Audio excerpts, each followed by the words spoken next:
Because shortly thereafter, we moved the whole squadron to Austin, Texas.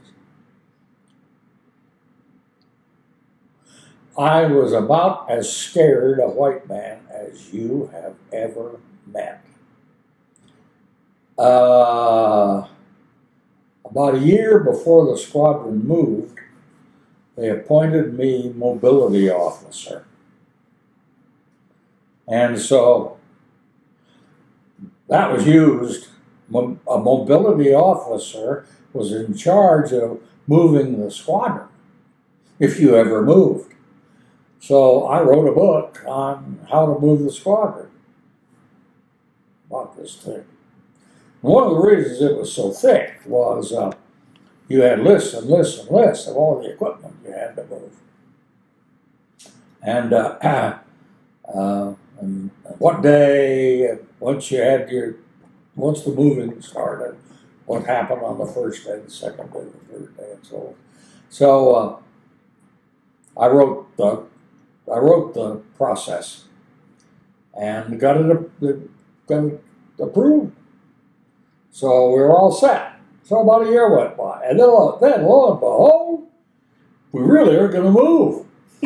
And so they put me in charge of it. My God, we had 5 or 6 engines that had to be moved. And, I can hardly tell you all the stuff that you have to move when you got 20 B-29s with all their parts and all the equipment, some of which is office equipment, some of which is already in position at the new squadron. And so it gets to be an absolute nightmare. And one of the things they did was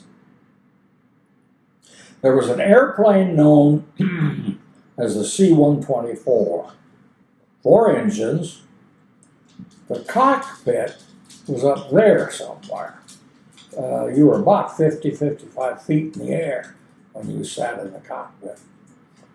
And it had 2 great big clamshell doors that opened up in the front, and then big ramp went out, and you'd drive trucks up inside the damn thing.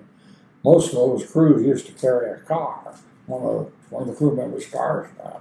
So when they got somewhere, they just run the car off and drive it around. They had transportation they brought with them.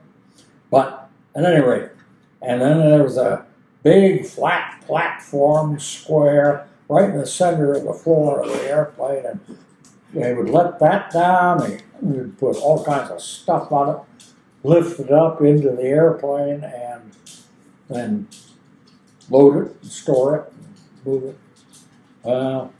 They gave us 3 such airplanes, and it was like dealing with God. Those airplanes were considered to be incredibly valuable by Strategic Air Command.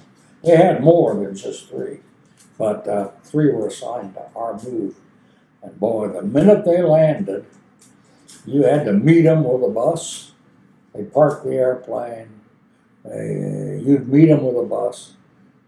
Make sure the airplane got refueled. Make sure these guys were immediately taken to their quarters. Had 8 hours sleep, and then had another meal, and then back to the airplane. And by that time, you should have had the first load ready to be put on the airplane and flown down to Austin and so forth. I'm telling you, I had sleepless nights over that. But that's how we got the squadron moved. We flew the airplanes down. Somehow or other, we were left with 1 spare engine that was sitting there, and I'll never forget that. I had gone down to base operations on a bootleg operation field a couple of years beforehand. I was checked out on the old DC-3. We had 2 of them, and they assigned our squadron one of those 2 DC-3s. They gave me our operations officer as a co-pilot, he was a major, and we loaded that engine onto this old DC-3 and flew it from Bangor to Washington.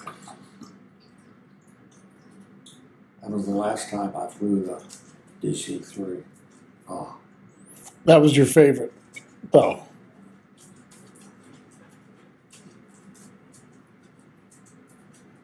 absolutely.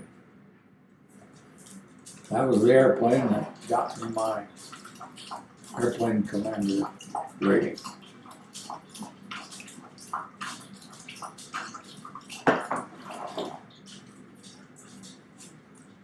Because when it came time to move over in the left seat of the B-29, I was the only co-pilot out of 20 in the outfit that had enough flying time to qualify. And that was because of I flew the DC-3 on the side. So, and I loved it, I might add. So it did wonderful things for me. Now, enough said.